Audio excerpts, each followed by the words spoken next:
RDC, la grande édition du journal. Bonsoir, c'est le 20h, noté à la une.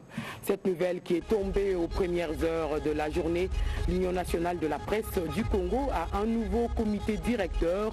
Baudouin Kamanda Wakamanda va présider à sa destinée, suivi de Cyril Kileba, retombé du congrès tenu à Kinshasa. Thème de ce congrès, je le rappelle, Renaissance, ensemble, façonnons l'avenir de notre profession.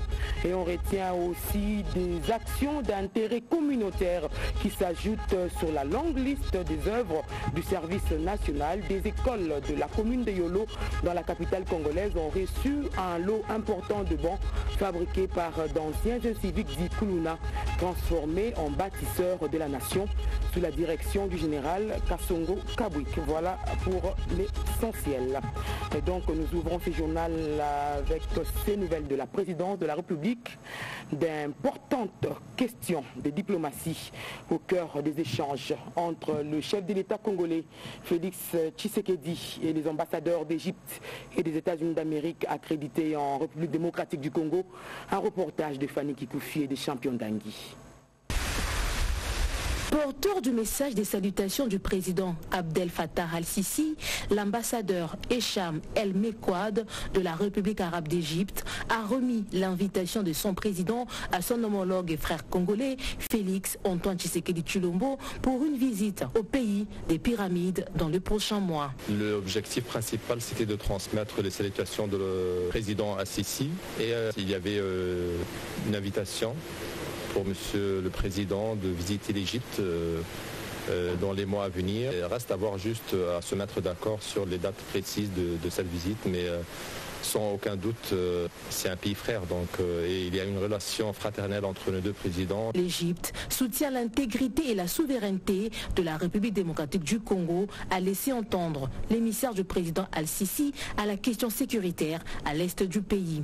Attendu dans le tout prochain jour à New York pour prendre part à la 79e Assemblée générale des Nations Unies, le président de la République a accordé une trentaine de minutes d'entretien à Lucie Tamline, ambassadrice des États-Unis d'Amérique en RDC.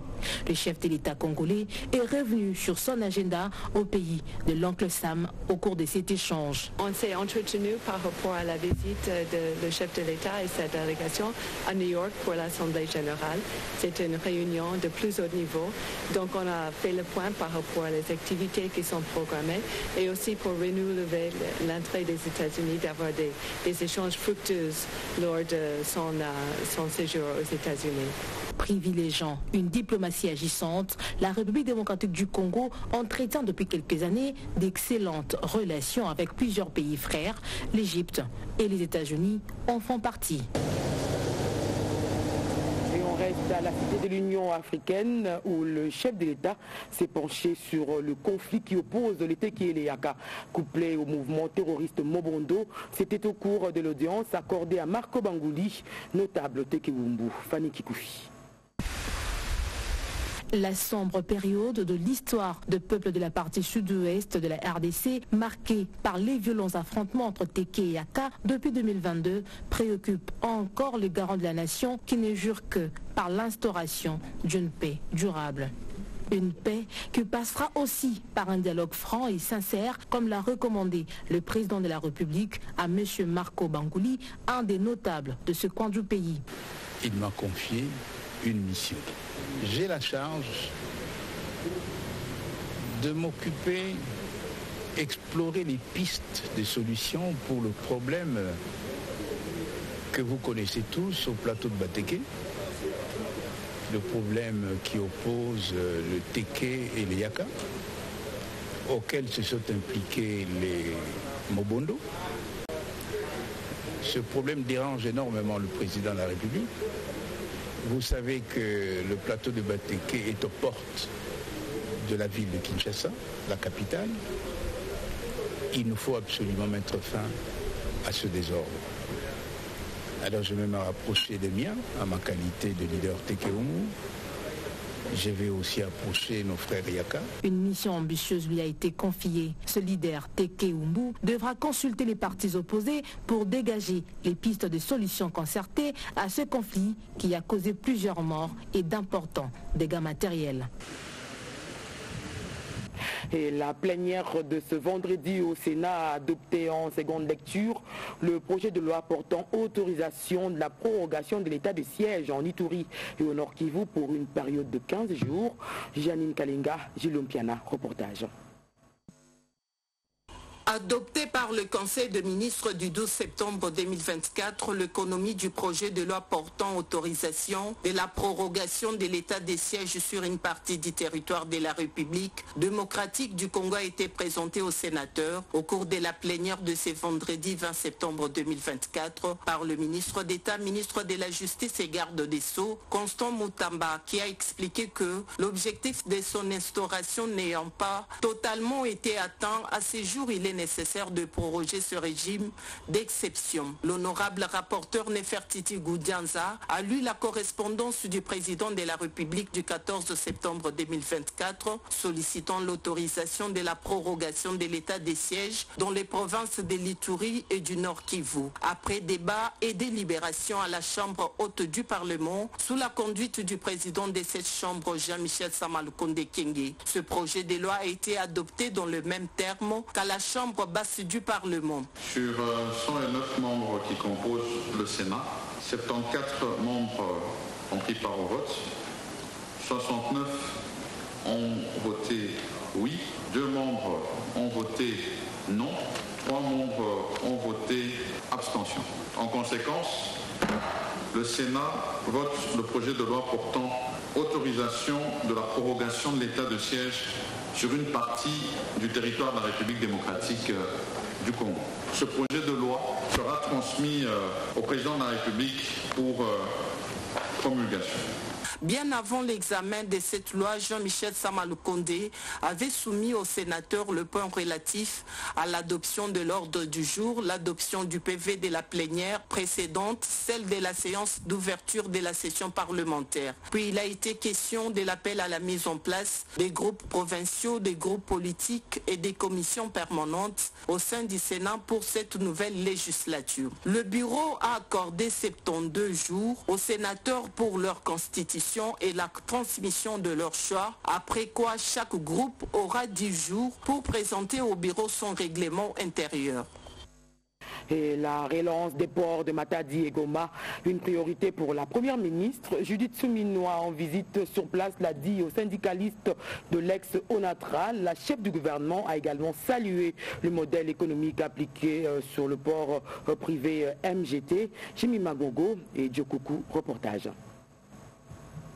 L'ex-ONATRA, ce pont aujourd'hui à genoux, souffre de nombreux maux qui entravent son bon fonctionnement. La délégation syndicale de cette entreprise publique a profité du séjour de la première ministre à Matadi pour présenter la situation avant d'être surprise de la maîtrise des enjeux par la chef du gouvernement. Nous avons parlé par rapport à ce que nous devons avoir pour pouvoir relancer notre entreprise. Il y a les chemins de fer qui devaient être du moins relancés et les ports de Matadi qui devaient du moins être équipés.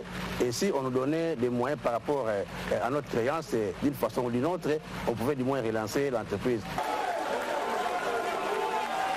Accompagné du vice-premier ministre, ministre de l'économie nationale, Daniel Moukoko Samba, et du gouverneur du Congo central, Grace Bilolo, la première ministre a visité le port privé, un exemple de partenariat public-privé. Cette visite a permis de mettre en lumière les bonnes pratiques et les opportunités de développement qui en découlent.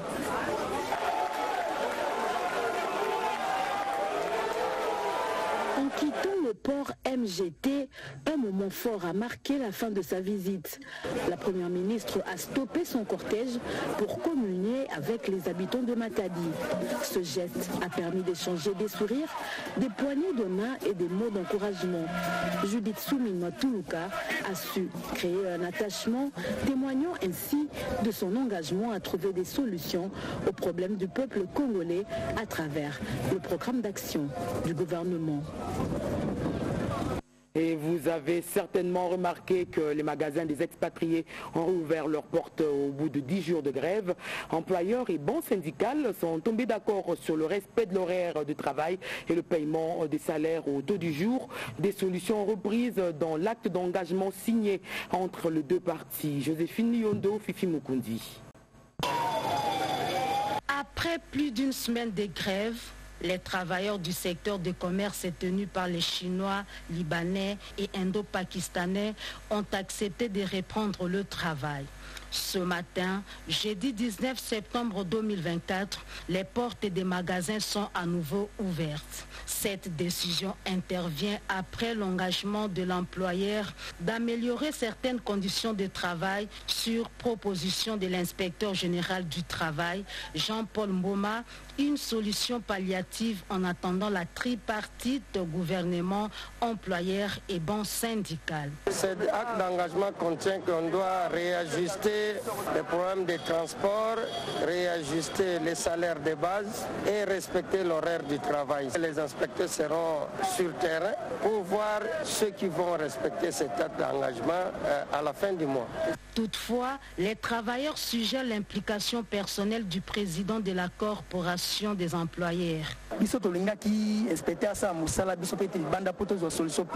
Nous apprécions l'implication de l'autorité des tutelles. Nous sollicitons l'engagement du numéro 1 des expatriés.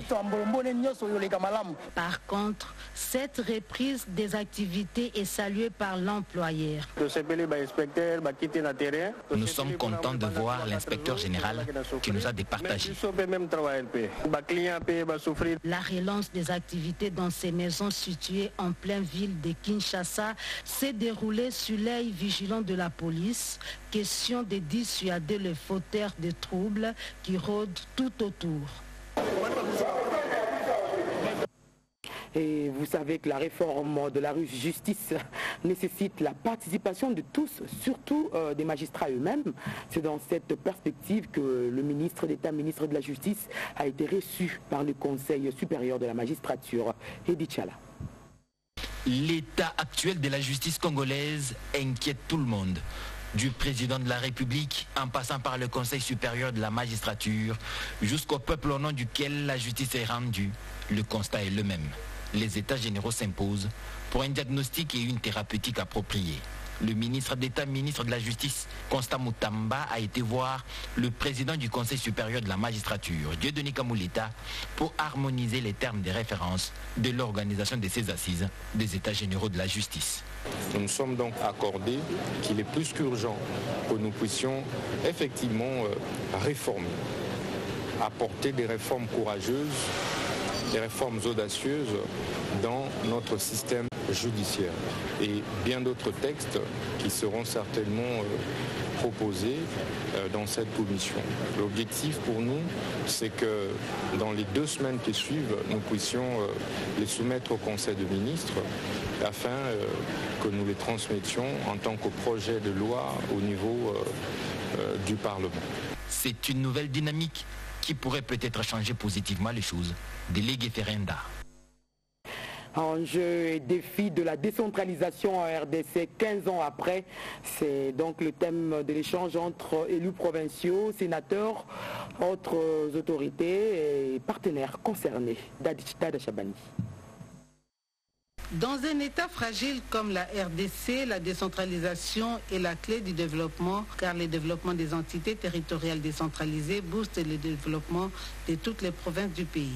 Lancé en 2006 avec comme soubassement la Constitution, les processus de décentralisation tardent à développer les ETD pour diverses raisons. Voilà pourquoi les députés provinciaux et nationaux, les sénateurs, les maires, les bourgmestres et les experts techniques et financiers de la décentralisation ont réfléchi sur les enjeux et les défis de la décentralisation en RDC 15 ans après son lancement. Ils ont analysé les contraintes juridiques de la mise en œuvre de la décentralisation, la contribution des provinces et les ETD dans l'atteinte des engagements du gouvernement congolais et ont proposé quelques pistes de solutions pour la réussite du processus de la décentralisation. C'était au cours d'un atelier organisé par un parterre des structures de la société civile avec l'appui financier de la Wallonie-Bruxelles. De leur analyse, ils étaient unanimes.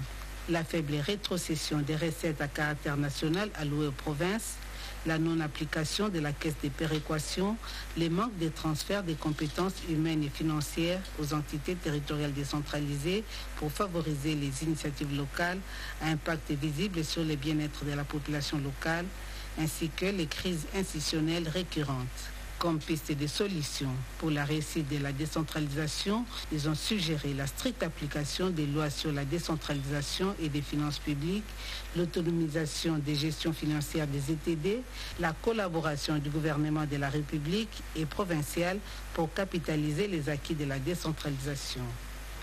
Et retenez ceci en nouvelle, les conditions carcérales des enfants détenus dans les 5 tribunaux attitrés à Kinshasa laissent à désirer. Lors d'une tournée, le premier président de la Cour de cassation, le ministre des Droits humains et le délégué de celui de la justice ont fait ce constat déplorable et aussi une façon de lutter contre la corruption. La Cour de cassation a déféré devant la loi dans un procès en flagrance le premier président de la Cour d'appel de la province du Haut-Lomami pour fraude et corruption. Nous allons revenir sur cet élément dans nos prochaines éditions.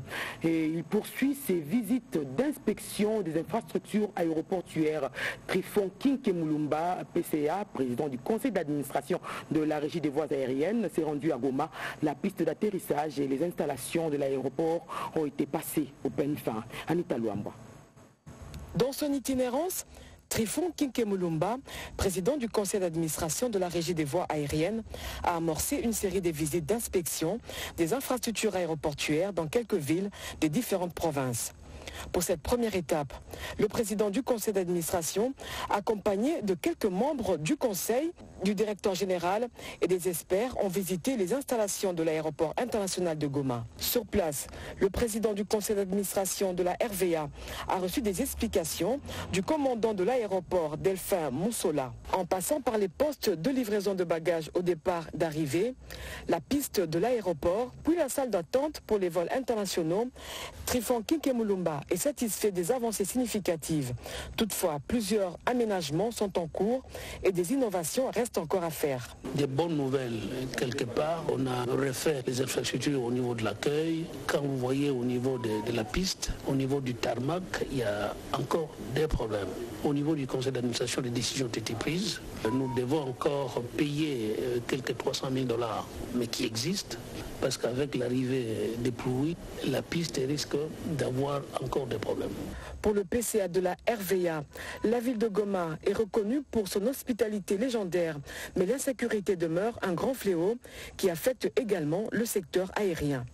On est en état de guerre, nous devons pouvoir fermer l'œil en attendant que cette guerre se termine très vite et que ces personnes qui sont tout autour de la piste puissent dégager, parce qu'elles dégageront dans tout le cas. Après l'aéroport international de Goma, la visite des infrastructures aéroportuaires va se poursuivre dans la ville de Bunia et la ville de Kisangani. Un partenariat fructueux annoncé entre firmes pharmaceutiques européennes et congolaises, un projet qui vise l'installation des unités de soins en cardiologie et dialyse. Ceci est une des retombées de la récente visite du directeur général du Fonds de promotion de l'industrie à l'extérieur du pays, Alain Bikaï. En effectuant cette mission de prospection et de vérification, le directeur général du FPI, Bertin Moudi-Moutisekedi, a voulu s'assurer des accords signés entre les fournisseurs et les sociétés Foumou Sahel et Benelux Afro-Center qui sollicitent un appui du Fonds de promotion de l'industrie afin de réaliser des projets dans les domaines sanitaires. En France, la délégation du FPI accompagnée de la société du Fumissard, représentée par son promoteur, Lumemo Tamoussa Fumukei, ont visité les installations modulaires et l'unité d'assemblage de IPM Technologies. Le projet présenté par la société Fumu Sahel est consécutif à l'implantation des unités de production pharmaceutique en forme sèche et en solide injectable, ainsi que des unités de soins cardiologiques et dialyse à Kinshasa. Les projets visent également les transferts des projets. Voyage du directeur général du FPI a permis d'avoir une idée claire des projets à financer. En Allemagne, la délégation du FPI accompagnée de la société Benelux Afro-Center, BAC RDC représentée par son promoteur Passindoudi, ont inspecté les groupes Romelat, inventaire de la technologie Bluefield Say et des systèmes de confinement flexibles basés sur le plastique pour les confinements fiables et durables des produits pharmaceutiques. Il s'est agi pour les FPI de s'enquérir de la capacité opérationnelle du fournisseur. Présenté par le promoteur du projet BAC RDC qui, à travers son projet pharmaceutique, veut développer un véritable programme de production locale, démondialise les sérums glycosés et physiologiques de qualité. De petites et moyennes entreprises, le Fonds de garantie pour l'entrepreneuriat au Congo et son directeur général adjoint récompensé par le magazine RD Congo Mode. Ce fonds, il faut le dire, joue un rôle bien connu dans l'appui aux PME. Cédric Kenina. Un plébiscite qui trouve tout son sens dans les actions posées au quotidien. Hélène Gakuru Boukara, directeur général adjoint du Fonds de garantie pour l'entrepreneuriat au Congo, femme influente, incarne bien ses valeurs sociétales qui la met sur un piédestal. D'où cette récompense du magazine RD Congo Monde du très sérieux manager Médard Kalama. Nous avions voulu faire les choses différemment par des visites ou par femmes influentes, comme j'étais en train de le dire, c'est des femmes de prestige. Les quelques rares femmes que la République regorge, sur lesquelles plusieurs femmes peuvent s'admirer ou calquer le modèle, d'exemples de réussite, d'engagement, de résilience. Moment de gratitude, d'introspection et d'engagement pour la lauréate. C'est vraiment un plaisir de pouvoir continuer à me battre, à donner le meilleur de moi-même. Pour les femmes, aujourd'hui, les femmes n'ont pas beaucoup de modèles et être parmi ces modèles, et c'est une reconnaissance qui me donne encore la force d'avancer. Je pense qu'il y a des femmes qui ont le droit de rêver. Il y a des femmes qui ont le droit de penser qu'un jour, elles peuvent faire mieux. L'excellence dans ce qu'elles font. Maman maraîchère, excellent dans ce que tu fais. Et c'est ça qui va faire que tu sors et que tu embrouilles. RD Congo Monde nous révèle en somme et met en relief les meilleurs de notre société dans le but de promouvoir l'excellence et, à travers elle, les développements de la République démocratique du Congo. La campagne agricole 2024-2025 annoncée pour début octobre, la réunion entre la directrice générale de l'ONAPAC, Office national des produits agricoles du Congo, et ses partenaires a entre autres abordé la question liée à la sensibilisation et à la commercialisation des produits pérennes. Marthe Mangaza, Tony Djouma. C'est un prélude du lancement de la campagne agricole qui s'annonce au début du mois d'octobre prochain, saison 2024-2025, que s'est tenue cette réunion présidée par la directrice générale de l'Office national des produits agricoles du Congo, Mimi Monganumbi, qui a commencé par brosser sommairement les bilans de la saison antérieure. On prépare à cette rencontre les exportateurs de produits agricoles, les transitaires et les torréfacteurs évoluant dans la ville-province Kinshasa, à qui elle a recommandé beaucoup d'assiduité et de performances à la prochaine saison. Sur ce, l'ONAPAC, par le biais de son comité de gestion, promet de jouer son rôle de régulateur du secteur agricole avec beaucoup d'abnégation en vue de sécuriser les produits agricoles sous son contrôle. Occasion pour l'ambassadeur de produits pérennes en RDC, Mimi Monga, de donner quelques objectifs de l'ONAPAC, dont la promotion, la culture, le développement, aussi fournir l'aide technique aux planteurs, etc.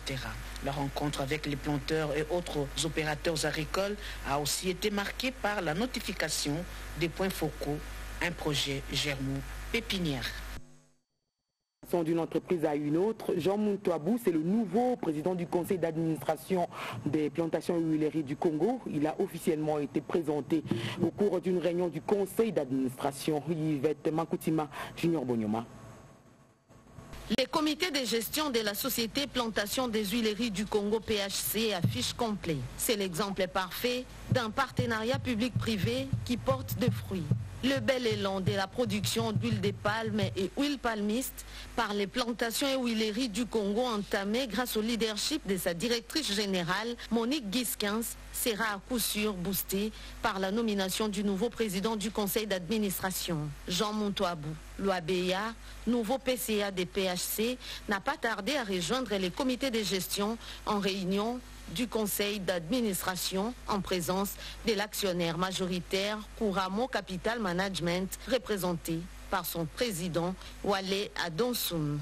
De prime abord, je remercie le conseil d'administration, je remercie les actionnaires pour m'avoir choisi pour cette tâche que je vais mener avec intégrité et transparence.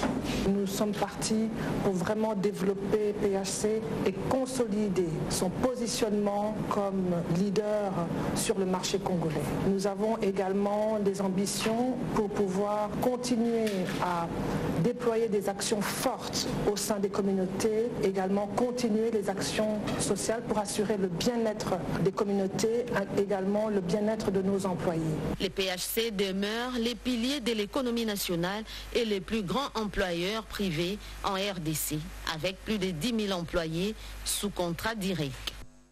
Et je vous l'ai dit au début de ce journal, des actions d'intérêt communautaire qui s'ajoutent sur la longue liste des œuvres du service national. Des écoles de la commune de Yolo ont reçu un lot important de bancs fabriqués par d'anciens inciviques d'Ikuluna, transformés en bâtisseurs de la nation sous la direction du général Kasson Kabouik. Commentaire, Cédric Kenina.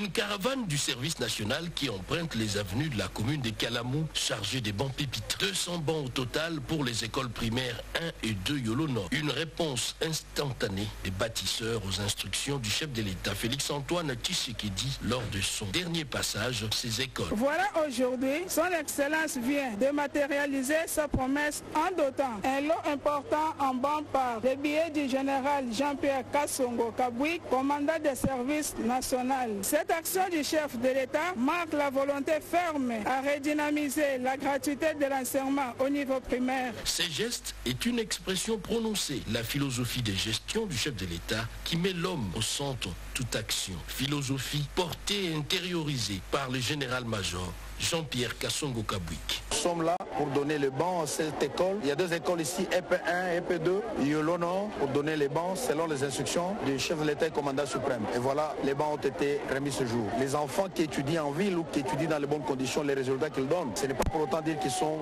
plus intelligents que ceux qui étudient dans des conditions difficiles. D'ailleurs, n'éditons pas que l'homme est le fruit de l'environnement et de l'éducation. L'environnement change l'homme, change l'enfant. Nous tenons une fois de plus rendre grâce à Dieu pour ces dons que nous venons de bénéficier. Un hommage mérité au président de la République démocratique du Congo, son Excellence Antoine Félix Tshisekedi Tshilombo. La caravane poursuit son chemin. La prochaine étape, l'Institut national des bâtiments et travaux publics, ainsi que les écoles au sein du camp Lofungula. Oui, la nouvelle est tombée aux premières heures de la journée. Au congrès de l'UNPC, Baudouin Kamanda en est élu président, suivi de Cyril Kileba, Gino et ma conseillère. Le thème du congrès, je le rappelle, Renaissance. Ensemble, façonnons l'avenir de notre profession. Émilie Kaïndo. Une caravane du service national qui emprunte les avenues de la commune de... Le 10e congrès ordinaire de l'UNPC a sorti son comité directeur. Kamanda Wakamanda Muzembe, ancien correspondant de RFI pendant 23 ans et 10 ans à Africa numéro 1, et également ancien de la radio-télévision nationale congolaise, jadis aux RT. Ce chevronné de la presse va conduire aux destinées de l'Union nationale de la presse du Congo. Il a été élu avec 87 voix sur 153 votants, au détriment de Modeste Chabani, son challenger. Le poste du vice-président revient à Cyril Kileba, éditeur fondateur de l'hebdomadaire des Postes, crédité de 83 voix, alors que Placide Tabasengue a obtenu 28 voix et Jacques Asuka est arrivé en 3e position avec 19 voix. Jasbey Zegbia est réélu au poste du secrétaire général de cet organe d'autorégulation des journalistes avec 68 voix, devant Pierrot Mbouyou de la RTNC avec 36 voix et Jonas Kota 25 voix. Rachel Kitita, patronne du groupe de presse Actu 30, va désormais s'occuper de la trésorerie générale de l'UNPC. Elle l'a emporté avec 90 voix contre Sylvie Bongo, qui a obtenu 45 voix. Et Dino Rema de Top Congo, élue conseillère avec 65 voix. Ce congrès de 3 jours a été placé sous le thème « Renaissance, ensemble façonnons l'avenir de notre profession ». Et Sylvie Elengue, directrice générale de la RTNC, a offert un repas aux délégués de province de la RTNC au congrès de l'UNPC, occasion de projeter des actions de dynamisation de l'entreprise sur l'étendue nationale. C'est une première pour certains de directeurs provinciaux depuis leur nomination à la tête de stations provinciales. Autour de la directrice générale Sylvie Elengue Niembo, ces directeurs venus représenter leur station au 10e congrès de l'UNPC, ainsi que cadre de la télévision nationale. Rencontre de travail aussi de gaieté. L'un des directeurs provinciaux résume en quelques phrases la dite rencontre. Nous sommes honorés par notre DG, qui prouve que c'est elle la maman. Nous sommes des provinces, nous sommes venus pour les congrès de l'UNPC, des passages à Kinshasa. La maman n'a pas voulu nous abandonner.